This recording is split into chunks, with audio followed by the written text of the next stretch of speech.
అగ్రరాజ్యంలో Trump సన్నిహితుడు Charlie Kirk హత్య వెనుక అనేక కీలకాంశాలు వెలుగుచూస్తున్నాయి. కిర్క్ భావజాలం నచ్చకే విద్వేషాన్ని పెంచుకుని హత్య చేసినట్లుగా నిందితుడు రాబిన్సన్ తన ట్రాన్స్జెండర్ భాగస్వామికి మెసేజ్ చేయడం వెలుగుచూసింది. మరోవైపు రాబిన్సన్ వామపక్ష నేపథ్యం వెలుగుచూడడంతో యాంటిఫా సంస్థను ఉగ్రవాద సంస్థగా గుర్తిస్తున్నట్లుగా ప్రకటించారు డొనాల్డ్ ట్రంప్.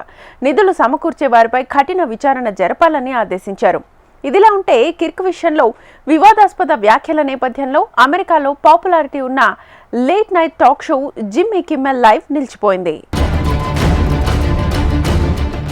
అమెరికాలో అధ్యక్షుడు ట్రంప్ సన్నిహితుడు కన్జర్వేటివ్ కార్యకర్త చార్లీ కిర్క్ హత్య రాజకీయ దుమారం రేపింది.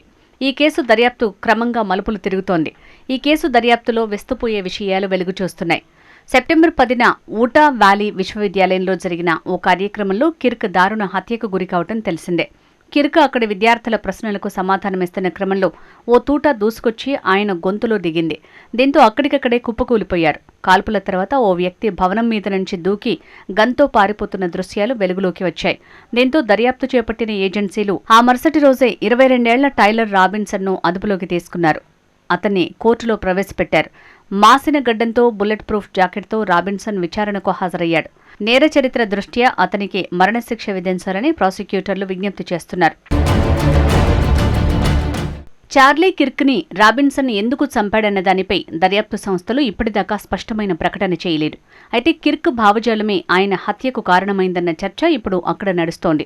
రాబిన్సన్ తన రూమ్మేట్ ట్రాన్స్జెండర్ భాగస్వామితో అతను జరిపిన చాటింగ్లో హత్యకు కారణాలు వెల్లడించినట్లు తెలుస్తోంది. కిర్క్ హత్య తర్వాత పోలీసులు తమకు దొరికిన క్లూస్ ఆధారంగా సెయింట్ జార్జ్లోని రాబిన్సన్ నివాసంలో సోదాలు జరిపారు. ఆ తనిఖీలో దొరికిన ఆధారాలతో చార్లీ కిర్క్ని చంపింది అతనేనని నిర్ధారించుకున్నారు. చార్లీ కిర్క్ ద్వేషాన్ని ఇంకా భరించలేకపోతున్నా, కొన్ని ద్వేషాలు ఏ రకంగానూ తొలగిపోవు అని ఓ సందేశాన్ని ట్రాన్స్జెండర్ భాగస్వామికి పంపాడు రాబిన్సన్. కిర్క్ని ఎందుకు చంపాలనుకున్నాడనే విషయాలను తన గదిలో ఓ పేపర్పై రాసుకున్నాడు. కంప్యూటర్ కీబోర్డ్ కింద అవకాశం దొరికితే చార్లీ కిర్క్ను అంతమొందిస్తా అంటూ రాసిన ఓ నోట్ కూడా దొరికింది. అయితే ఆ నోట్ని ట్రాన్స్జెండర్ భాగస్వామి తొలుత ప్రాంక్గా భావించిందట. కాగా నిజంగానే అంత పని చేసిన రాబిన్సన్ తన భాగస్వామికి మెసేజ్ పెట్టాడు. ఈ విషయాన్ని ఎప్పటికీ నీకు చెప్పకూడదనుకున్నా. నేను ఇప్పటివరకైతే బాగానే ఉన్నా, హత్య జరిగిన ప్రాంతంలోనే చిక్కుకుపోయా. దాచిన నా రైఫిల్ని తీసుకోవాల్సి ఉంది. త్వరలో ఇంటికి వస్తానేమో. ఇందులోకి నిన్ను లాగినందుకు నన్ను క్షమించు. నీకోసమే నా బాధంతా అని మెసేజ్ చేశాడు. ఒకవేళ తాను దొరికిపోతే అధికారులు నీదాకా వస్తారని, ఆ సమయంలో నోరు మెదపొద్దని ఆ భాగస్వామికి సూచించాడు. ఆ తర్వాత ఆ మెసేజ్లను డిలీట్ చేశాడు. చార్లీ కిర్క్ను హత్య చేసింది టైలర్ రాబిన్సన్ అనే విషయం అతడి కుటుంబ సభ్యులకు తెలిసిన వెంటనే వారు ఆ విషయాన్ని తమ కుటుంబ మిత్రుడికి చేరవేశాడు. ఆ మిత్రుడు పోలీసు అధికారుల్ని సంప్రదించి సమాచారం అందించాడు. పోలీసులు రంగంలోకి దిగి రాబిన్సన్ను అరెస్ట్ చేశారు. తన కొడుకు కొంతకాలంగా ఓ ట్రాన్స్జెండర్తో రిలేషన్లో ఉన్నాడని, అప్పటి నుంచి అతని ఆలోచన ధోరణి మారిందని, రాజకీయంగానూ వామపక్ష భావజాలం వైపు అడుగులేశాడని రాబిన్సన్ తల్లి అంటోంది. రాబిన్సన్ ఈ మధ్యకాలంలో రాజకీయాలపై విపరీతమైన ఆసక్తి పెంచుకున్నాడు. ఈ క్రమంలో ట్రంప్ మిత్రుడైన చార్లీ కిర్క్ వ్యవహార శైలి అతడికి నచ్చలేదు. అందుకే హత్య చేసినట్లు తెలుస్తోంది. మరోవైపు FBI డైరెక్టర్ కాష్ పటేల్ ఈ కేసు దర్యాప్తుపై స్పందించాడు. డిస్కార్డ్ సోషల్ మీడియా ప్లాట్ఫామ్లో రాబిన్సన్తో కొందరు చాటింగ్లు చేశారని, వాళ్ల వివరాలు సేకరించి విచారణ జరుపుతామని ప్రకటించారు ఆయన. కన్జర్వేటివ్ భావజాలం, దీనికి తోడు ట్రాన్స్జెండర్ కమ్యూనిటీపై చార్లీ కిర్క్ వెళ్లగక్కిన ద్వేషమే అతని పాలిట శాపమైంది. ఈ ధోరణిని భరించలేకనే టైలర్ రాబిన్సన్ ఇంతటి ఘాతుకానికి తెగబడ్డాడనే విషయం కోర్టు డాక్యుమెంట్ల ద్వారా ఇప్పుడు బయటకొచ్చింది. ప్రస్తుతానికి రాబిన్సన్పై 7 కేసులు నమోదయ్యాయి. దోషిగా తేలితే మరణశిక్ష పడే అవకాశమే ఎక్కువగా కనిపిస్తోంది. ఈ క్రమంలో టైలర్ రాబిన్సన్కు వామపక్ష భావజాలం ఉన్నట్లు గుర్తించింది FBI. ఘటనా స్థలంలో హే ఫాసిస్ట్, క్యాచ్ వంటి రాతలున్న బుల్లెట్ కేసింగ్లపై కనిపించడం గమనార్హం. అయితే రాబిన్సన్ యాంటిఫా సభ్యుడా అనే విషయాన్ని FBI ఇంకా నిర్ధారించలేదు. కానీ ట్రంప్ మాత్రం అతను ఇంటర్నెట్ ద్వారా రాడికలైజ్ అయ్యాడు అని చెప్తుండటం గమనార్హం. చార్లీ కిర్క్ హత్య నేపథ్యంలో అధ్యక్షుడు ట్రంప్ కీలక నిర్ణయం తీసుకున్నారు.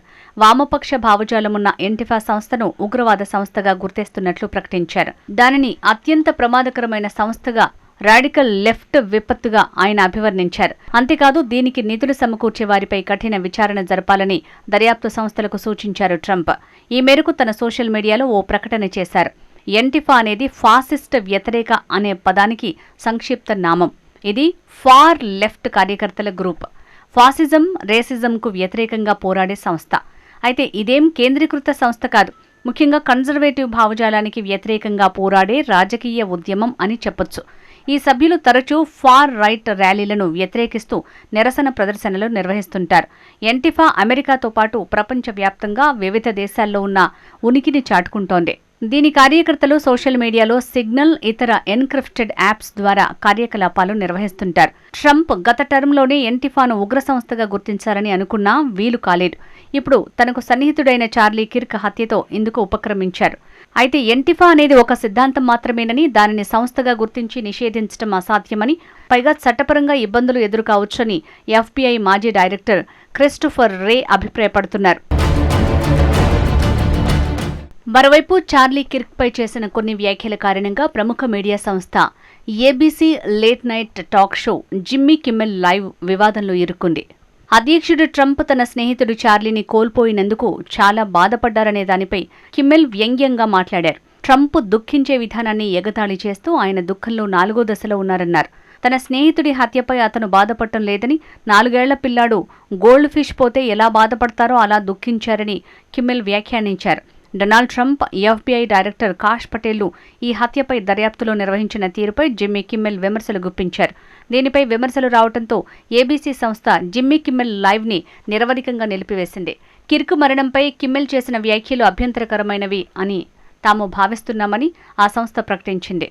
కాగా జిమ్మీ లేట్ నైట్ షోను రద్దు చేయాలన్న ABC నిర్ణయంపై అధ్యక్షుడు ట్రంప్ హర్షం వ్యక్తం చేశారు. అమెరికాకు ఇది గొప్ప వార్త అని అన్నారు. ఇందుకు ధైర్యం చూపినందుకు ABCని అభినందించారు. కాగా చార్లీ కిర్క్ కనీసం అమెరికా రాజకీయ నాయకుడు కూడా కాదు. కానీ మేక్ అమెరికా గ్రేట్ అగైన్ ఉద్యమం ద్వారా అధ్యక్షుడు డొనాల్డ్ ట్రంప్కు దగ్గరయ్యారు. ట్రంప్ తొలిసారి అధ్యక్షుడైనప్పుడే 22 ఏళ్ల వయసులో మాగా ఉద్యమానికి అంకితమై పనిచేశాడు. విద్యార్థులు అధిక సంఖ్యలో ఓటర్లుగా నమోదై రిపబ్లికన్లకు ఓటేయటం వెనుక కిర్క్ కృషిని గురించి చెప్తారు. అరిజోనా వంటి డెమోక్రటిక్ ప్రభావిత ప్రాంతం రిపబ్లికన్ల వైపు మొగ్గడంలో అతని పాత్ర ప్రధానమైంది. మహిళలు, గర్భస్రావాలు, ట్రాన్స్జెండర్లు తదితర అంశాల్లో అతని వైఖరిని చాలామంది జీర్ణించుకోలేరు. జాతి, మత, వర్ణ, లింగ వివక్షను నిషేధించే 1964 నాటి పౌర హక్కుల సంఘం పెద్ద తప్పిదమని కిర్క్ భావన. భారతీయులకు కిర్క్ తీవ్ర వ్యతిరేకి. శ్వేత జాతీయులకు ఉద్యోగాలు రావాలి, మీరంతా ఖాళీ చేసి పోండి అని పిలుపునిచ్చారు.